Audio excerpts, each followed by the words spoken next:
Savez-vous quel est le pays le plus nucléarisé au monde ? La France.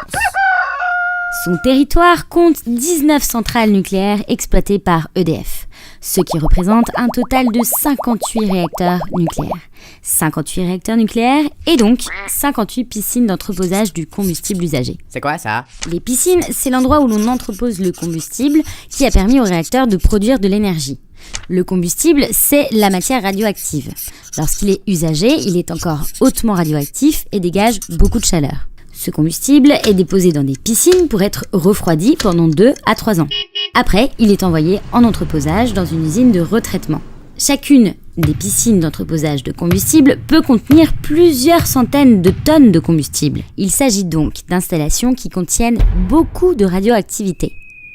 Et pourtant, elles ne sont pas protégées vis-à-vis d'actes de malveillance. Le bâtiment du réacteur, lui, est doté d'une enceinte de confinement renforcée, ce qui n'est pas le cas des piscines qui sont donc très vulnérables.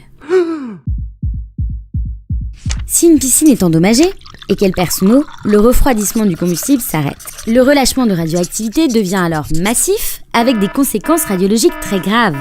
Et vu le nombre de réacteurs en France, c'est l'ensemble des citoyens français qui est concerné par ce risque. Mais aussi leurs voisins. Par exemple, la Suisse, l'Allemagne, le Luxembourg ou encore la Belgique. La Belgique qui a d'ailleurs le même problème sur son territoire avec ses centrales tenues par Engie. Pour limiter ce risque, il faut impérativement que EDF sécurise les piscines d'entreposage du combustible usagé.